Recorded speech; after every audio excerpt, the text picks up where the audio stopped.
Hello class 10th students, आपको याद ही होगा कि हम लोग sectors of Indian economy chapter 2 economics का पढ़ रहे हैं और हमने अब तक प्राइमरी, सेकेंडरी और टर्शियरी सेक्टर का इंट्रोडक्शन पढ़ लिया। अब हम ये देख रहे हैं कि समय समय पर प्राइमरी, सेकेंडरी और टर्शियरी सेक्टर में जो काम करने वाले लोगों की संख्या है वो घट बढ़ रही है। तो और किसका कंट्रीब्यूशन कितना है उसके बारे में भी हम यहाँ पर पढ़ेंगे। जीडीपी में क्या कंट्रीब्यूशन है और उसके अलावा भी एम्प्लॉयमेंट में क्या शेयर है ना, ये सब चीज़ें हम इस पार्ट में पढ़ेंगे। पहले एक ग्राफ देख लीजिए। GDP primary sector and tertiary sector का कंपैरिजन किया गया है। पहले देखिए कि सबसे ज़्यादा लोग जो थे वो प्राइमरी सेक्टर में थे 73-74 में, लेकिन आप देखिए कि यहाँ 2013-14 का डाटा है, उसमें देखिए कि अब जो है एग्रीकल्चर सेक्टर में या प्राइमरी सेक्टर में सब बहुत कम लोग रह गए हैं, बल्कि एग्रीकल्चर और प्राइमरी सेक्टर से ज़्यादा सेकेंडरी सेक्टर में है और सबसे ज़्यादा टर्शियरी सेक्टर में है। टर्शियरी सेक्टर आप याद रखिएगा, इसको सर्विस सेक्टर भी कहा जाता है और यहाँ कोई प्रोडक्शन नहीं होता, सिर्फ सर्विस दी जाती है, ठीक है। जबकि मैन्युफैक्चरिंग जो सेकेंडरी सेक्टर है उसको मैन्युफैक्चरिंग सेक्टर भी कहा जाता है, यहाँ चीज़ें बनती हैं, प्रोड्यूस होती हैं। और एग्रीकल्चर सेक्टर तो प्राइमरी सेक्टर है। तो देखिए how the production of goods and services in 3 sectors, ये ग्राफ जो है दिखाता है तीनों सेक्टर में क्या प्रोडक्शन हुआ है। This is shown for 2 years 1973-74 and 2013-14, जैसा हमने पहले ही देख लिया। You can see how the total production has grown over the 40 years। और इस रिकॉर्ड में 1973-74, 2013-14 40 years का है ये रिकॉर्ड, और इसमें देखिए कितना चेंजेस आ गया। Rising importance of the tertiary sector in production में टर्शियरी सेक्टर की इम्पॉर्टेंस बहुत बढ़ गई है। Over the 40 years in 1973-74 to 2013-14, while production in all the 3 sectors has increased, it has increased the most in tertiary sector। Production पहले की तुलना में तो बढ़ा है, यहाँ देखिए सब में बढ़ा है, पहले इतना था अब इतना है ना। तो प्रोडक्शन तो बढ़ा है, लेकिन सबसे ज़्यादा टर्शियरी सेक्टर में है, ये देखिए टर्शियरी सेक्टर है। As a result, in the year 2013-14, the tertiary sector has emerged as the largest producing sector in India, replacing primary and secondary sector। इसलिए 2013-14 में टर्शियरी सेक्टर सबसे बड़ा सेक्टर बन गया था और प्राइमरी सेक्टर को पीछे छोड़कर। Why the tertiary sector is becoming so important in India? There could be several reasons। क्यों टर्शियरी सेक्टर जो है भारत में अब इतना इम्पॉर्टेंट हो रहा है, उसके कई कारण हैं। ये कारण आप ध्यान रखिएगा, बहुत अक्सर एग्ज़ाम में आ जाता है। In any country, several services such as hospital, educational institution, post and telegraph services, police station, court, village administrative offices, municipal corporation, defense, transport, bank, insurance company, etc. are required। ये सारे के सारे service देने वाले हैं। Hospital में जाओ, वहाँ एजुकेशनल शिक्षा प्राप्त करने के लिए स्कूल आओ, वहाँ भी ऐसे ही होता। तो सब सर्विस देते हैं, यहाँ कोई चीज़ नहीं बनाई जाती, सर्विस देते हैं। These can be considered as a basic service, और इन सभी को बेसिक सर्विस कहा जाता है, क्योंकि इसके बिना हमारा काम नहीं चल सकता। In a developing country, the government has to take responsibility for the provision of these services। और इसमें ज़्यादातर सर्विसेज जो है या सब लगभग सभी के, ज़्यादातर क्या सभी के सभी सर्विसेज जो है वो सरकार देती है।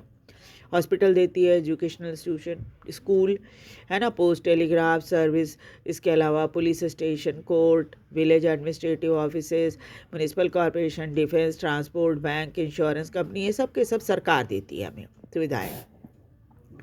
Second, the development of the agriculture and industry lead to the development of services such as transport, trade, storage and the like, as we have already seen। और जब इन दोनों सेक्टर का यानी प्राइमरी और सेकेंडरी सेक्टर का जब development होता है तो क्या होता है, सर्विस सेक्टर का भी काम बढ़ जाता है, क्योंकि हमें और ज़्यादा सर्विस की आवश्यकता पड़ती है।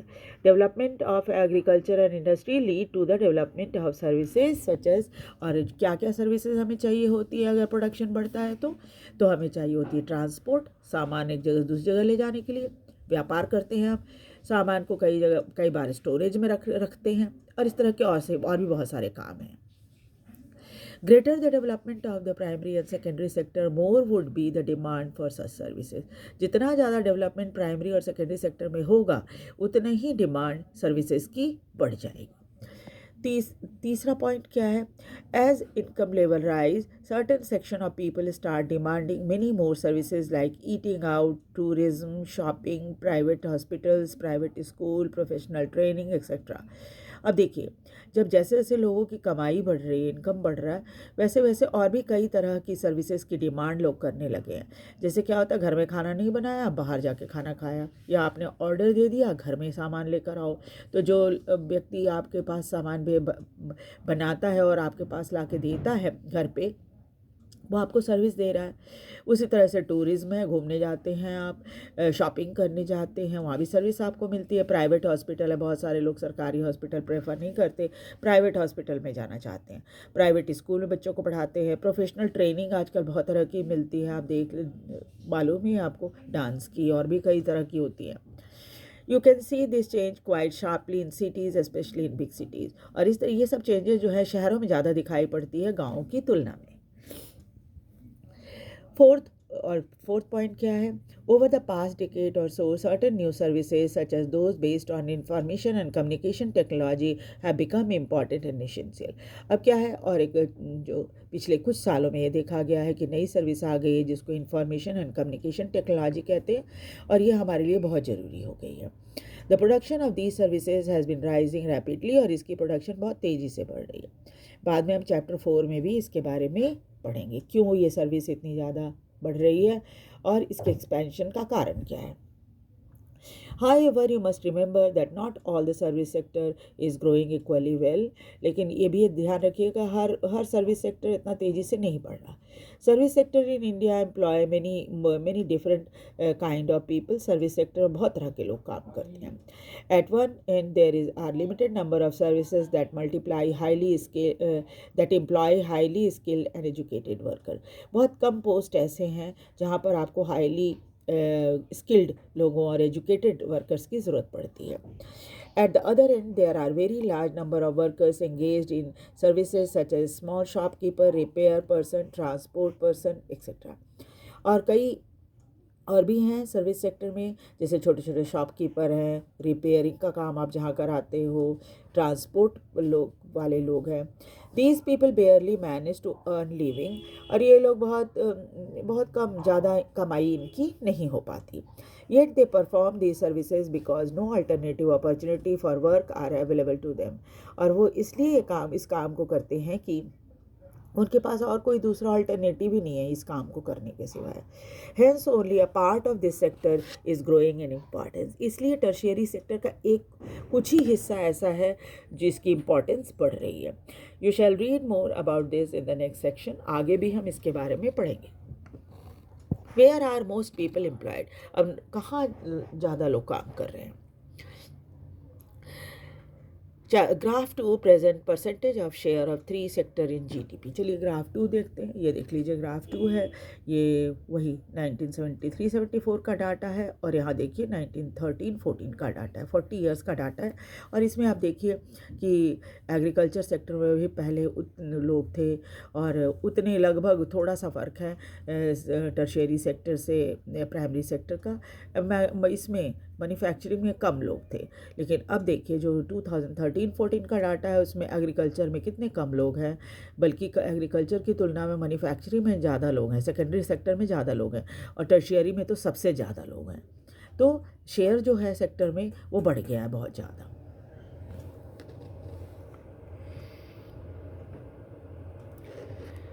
Present percentage share of the 3 sectors in GDP, ये जीडीपी का शेयर है जो इसमें ये एम्प्लॉयमेंट का है। ये नीचे एम्प्लॉयमेंट का है। पहले एग्रीकल्चर सेक्टर में इतने ज़्यादा लोग थे और सेकेंडरी सेक्टर में कम लोग, और उससे थोड़ा सा ज़्यादा लोग, यानी कि जो सेकेंडरी सेक्टर से थोड़ा ज़्यादा लोग जो थे वो टर्शियरी सेक्टर में थे। हालांकि पहले की तुलना में 2011-12 का ये डाटा है, इसमें तो प्राइमरी सेक्टर में थोड़े प्राइमरी सेक्टर में इन दोनों की तुलना में ज़्यादा लोग काम कर रहे हैं, और सेकेंडरी सेक्टर में और टर्शियरी सेक्टर में लगभग एक जैसा रिकॉर्ड है। इसका कितना 24 और इसका 27, 3 का फ़र्क है, 3% का फ़र्क है बस। बाकी ज़्यादा लोग जो है 49% लोग जो है अभी भी एग्रीकल्चर सेक्टर में हैं। और ये जीडीपी में कंट्रीब्यूशन देखिए, ये जीडीपी में कंट्रीब्यूशन है इनका, जो मैंने आपको पहले दिखा दिया था। तो इसके बाद देखिए कि now you can directly see the changing importance of the sector over 40 years। तो 40 साल में इतना ज़्यादा बदलाव आ गया। जीडीपी में कंट्रीब्यूशन भी टर्शियरी सेक्टर का बढ़ गया है पहले की तुलना में और बाकी दोनों की तुलना में, और यहाँ पर जॉब में ज़्यादा फ़र्क नहीं पड़ा है। ये आप देखिए कि अभी भी एग्रीकल्चर सेक्टर में सबसे ज़्यादा लोग काम कर रहे हैं। A remarkable fact about India is that while there has been a change in the share of the three sectors in GDP, a similar shift has not taken place in employment। GDP में contribution तो बढ़ गया है, लेकिन employment के मामले में उतना कंट्रीब्यूशन नहीं है, उस तरह से नहीं बढ़ा। Graph 3 shows the share of employment in the three sectors in 1972-73 and 2011-12। The primary sector continued to be the largest employer even now। अभी भी एग्रीकल्चर सेक्टर में सबसे ज़्यादा लोग भारत में काम करते हैं। Why didn't similar shift out of the primary sector happen in the case of employment? ऐसा क्यों है? ऐसे ही शिफ्ट जो है वो प्राइमरी सेक्टर से में क्यों नहीं हुआ, जैसा यहाँ इधर हो रहा है, देख रहे हैं। It is because not enough job were created in the secondary and tertiary sector. इसका सिंपल सा जवाब ये है कि प्राइमरी और सेकेंडरी सेक्टर में अभी भी इतनी जॉब नहीं क्रिएट हुई है।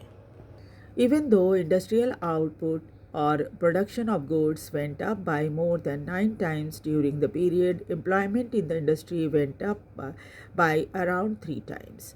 इंडस्ट्रियल आउटपुट जो है ज़रूर बढ़ गया है पहले की तुलना में 9 times during the period. Employment जो है ये जो प्रोडक्शन है वो 9 टाइम्स बढ़ गया, लेकिन एम्प्लॉयमेंट जो है वो 3 टाइम्स ही बढ़ा है इंडस्ट्रियल सेक्टर में। The same applies to the tertiary sector as well। यही चीज़ टर्शियरी सेक्टर में भी दिखाई देती है। While production in the service sector rose by 14 time, production तो बढ़ गया 14 टाइम, लेकिन employment in the service sector around 5 time. Production 14 time हो गया है और एम्प्लॉयमेंट जो है सिर्फ 5 टाइम्स हुआ है। As a result, more than half of the workers in the country are working in primary sector। और यही कारण है कि आधे से ज़्यादा वर्कर प्राइमरी सेक्टर में ही काम कर रहे हैं, mainly in agriculture producing only a quarter of the GDP. ज़्यादातर एग्रीकल्चर में काम कर रहे हैं, जबकि एग्रीकल्चर सिर्फ क्वार्टर ऑफ जीडीपी कंट्रीब्यूशन होता है इनका। In contrast to this, the secondary and tertiary sector produce 4/5 of the produce, whereas they employ less than half of the people। ये प्रोड्यूस तो 4/5 करते हैं, लेकिन एम्प्लॉयमेंट के मामले में आधे हैं। Does this mean that workers in agriculture sector are not producing as much as they could? तो क्या इसका मतलब यह है कि जितने वर्कर एग्रीकल्चर सेक्टर में काम कर रहे हैं वो उतना प्रोड्यूस नहीं कर रहे हैं जितना वो प्रोड्यूस कर सकते हैं? क्या ये क्वेश्चन ये प्रश्न है? What it means is that there are more people in agriculture than is necessary। इसका मतलब ये है कि जितने लोगों को एग्रीकल्चर में होना चाहिए उससे कहीं ज़्यादा लोग एग्रीकल्चर में काम कर रहे हैं। So even if you move two few people out, production will not be affected. अगर ज़रूरत से ज़्यादा लोग एग्रीकल्चर में हैं तो इसका मतलब ये है कि कुछ लोगों को अगर हटा दिया जाए वहाँ से तो भी हमारे प्रोडक्शन में कोई असर नहीं पड़ेगा, उतनी ही प्रोडक्शन होगी जितनी पहले हो रही थी। In other word, workers in the agriculture sector are under employed, यानी कि जो वर्कर्स हैं एग्रीकल्चर सेक्टर में वो अंडर एम्प्लॉयड हैं। For instance, take the case of small farmer Lakshmi owing about 2 hectares of unirrigated land depending only on the rain and growing crop, like jawar and arhar. अब एक case दिखाया गया है लक्ष्मी का, जिसके पास 2 हेक्टेयर ज़मीन है और वहाँ पर सिंचाई की व्यवस्था नहीं है, सिर्फ बारिश पर वो निर्भर कर रही है।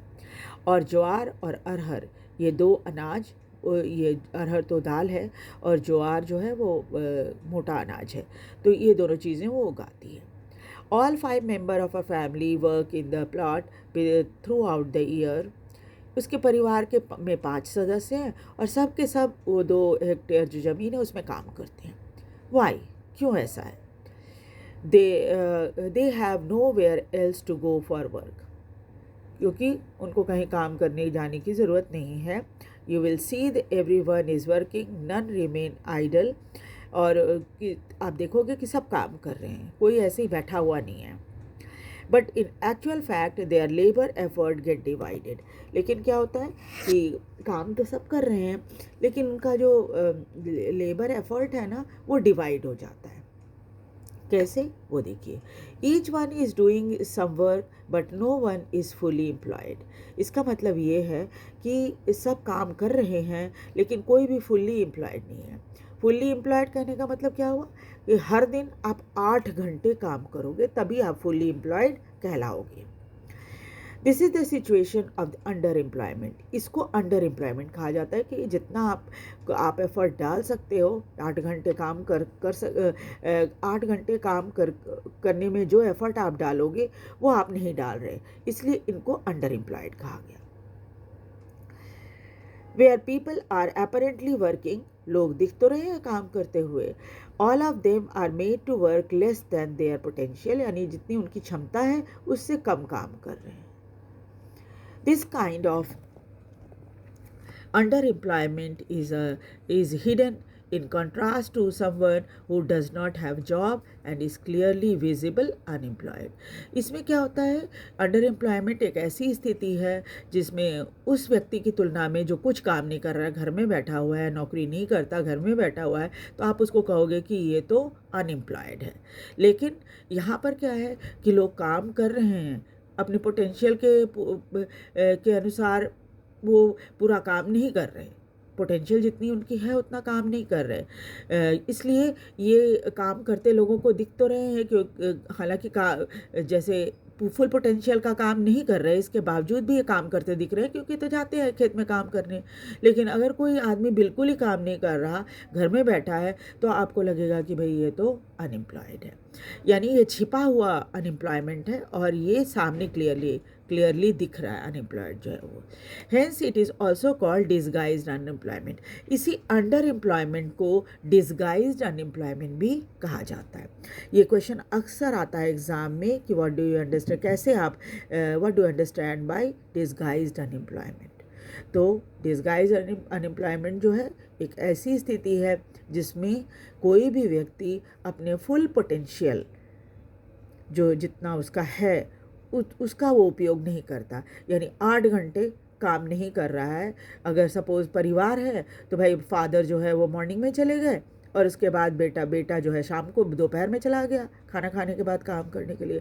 तो दोनों का जो पोटेंशियल है, फुल पोटेंशियल तो नहीं आया। फादर ने भी आधे टाइम काम किया, बेटे ने भी आधे टाइम काम किया, है ना। उसमें से देखो, अगर इसमें से एक व्यक्ति भी हट जाए, यानी कि बेटा जो है कहीं दूसरी जगह नौकरी करने लग जाए और फादर पूरे 8 घंटे खेत में काम करेंगे, तब वो फुल्ली एम्प्लॉयड कहलाएंगे। तो क्या होगा, बेटा अगर दूसरी जगह काम करेगा तो कमा के लाएगा, तो इससे क्या होगा, परिवार की इनकम बढ़ेगी। लेकिन गाँव में अक्सर एग्रीकल्चर में ये स्थिति देखी जाती है अंडर एम्प्लॉयमेंट की। Now supposing a landlord Sukhram comes and hire one or 2 member of the family to work in his land. अब देखिए लक्ष्मी के एग्जाम्पल में यही बात बता रहे हैं कि पाँचों लोग खेत में उसके काम कर रहे हैं। अब सपोज़ कोई ऐसा लैंडलॉर्ड मिल जाता है इनको, सुखराम नाम का एक लैंडलॉर्ड है, वो कहता है भाई 2 आदमी मेरे खेत में आ जाओ काम करने के लिए। Lakshmi's family is now been able to earn extra income through the wages. अब क्या है, 2 लोग जब सुखराम के खेत में काम करने जाएंगे, दोनों कमा के लाएंगे, दिहाड़ी जो भी आएगा, जो भी पैसा आएगा परिवार में आएगा, वो परिवार की इनकम को बढ़ाएगा। Since you do not have need 5 people, क्योंकि लक्ष्मी को ज़रूरत नहीं है 5 लोगों की, 2 हेक्टेयर ज़मीन है, दो लोग काफ़ी है काम करने के लिए वहाँ पर. To look after the small plot, 2 people moving out does not affect the production on their farm. इसलिए अगर 2 लोग वहाँ से निकलकर सुखराम के खेत में काम करने चले भी जाएंगे तो भी लक्ष्मी के खेत में जो प्रोडक्शन होगा वो घटेगा नहीं, वो उतना का उतना ही रहेगा. In the above example, 2 people may move to work in factory. इसी तरह से ये तो अपने गांव की ही बात बता रहे हैं. अगर वहाँ से निकलकर कोई व्यक्ति बाहर चला जाए फैक्ट्री में काम करने के लिए तो क्या होगा? Once again the earning of the family would increase. फिर क्या होगा? बाहर जाएगा, फैक्ट्री में काम करेगा तो जो सैलरी आएगी परिवार को देगा, तो परिवार की इनकम बढ़ेगी. And there would also and they would also continue to produce as much as of their land. और खेत में जितना प्रोडक्शन हो रहा है वैसे ही होता ही रहेगा, कोई परेशानी नहीं है उसमें.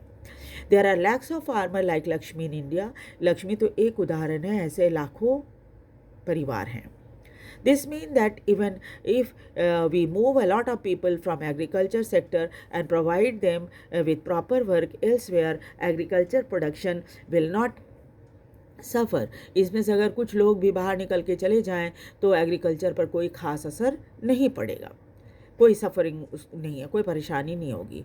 The income of the people who take up other work will increase the total income of the family. और जो लोग बाहर के एग्रीकल्चर से निकल कर दूसरी जगह जाकर काम करना शुरू करेंगे वो जब कमा कर लाएंगे तो क्या होगा? परिवार की इनकम बढ़ेगी. The underemployment can also happen to other sector. Underemployment सिर्फ एग्रीकल्चर में ही नहीं है और भी दूसरे सेक्टर में है. For example, there are thousands of casual workers in the service sector in urban area who search for daily employment. बहुत सारे कैजुअल वर्कर हैं जो कि हर दिन काम ढूंढते हैं. आप देखोगे यहाँ पर कई जगह, यहाँ पर देखोगे कि लेबर चौक लिखा हुआ रहता है, बना हुआ है लेबर चौक, फेमस है ये नाम. वहाँ पर क्या होता है? सारे लेबर मॉर्निंग में इकट्ठा होते हैं और फिर उनको जब काम मिलता है तो उसके अनुसार इधर उधर जाते हैं. They are employed as painter, plumber, repair person, other doing odd jobs. बहुत सारे लोग ऐसे हैं, पेंटर का काम कर रहे हैं, लकड़ी का काम कर रहे हैं, रिपेयर का काम कर रहे हैं, है ना. इस तरह के बहुत सारे जॉब हैं. Many of them don't find work every day. और हो सकता है इनको हर दिन काम ना भी मिले, ये भी डर रहता है. Similarly, we see other people of the service sector on the street pushing cart or selling something where they may spend whole day but earn very little. ऐसी तरह से आप देखोगे ठेले में सामान लेकर लोग बेचते हैं, है ना, इधर उधर जाते हैं. हो सकता है सारे दिन इतने घूमने के बाद भी उनको ज़्यादा इनकम उनको ना मिले, पैसा ना मिले ज़्यादा. कितने तो आप सामान खरीदने जाते हो तो मैं भी कई बार देखती हूँ कि सामान खरीदने गई तो कहते हैं कि आप ले लीजिए मेरा सामान, आज सुबह से एक कुछ भी नहीं बिका है ना. तो ऐसी हालत लोगों की होती है. वो सर्विस दे रहे हैं लेकिन उनकी कमाई बहुत कम है. They are doing this work because they do not have better opportunity. ये काम क्यों कर रहे हैं? इतनी मेहनत करते हैं, पैसा भी नहीं मिलता, तो मजबूरी ये है कि इनके पास और कोई दूसरा काम है ही नहीं, कोई और दूसरा काम इनको मिलता ही नहीं है. ठीक है, तो आज तो हमने इतना पढ़ा.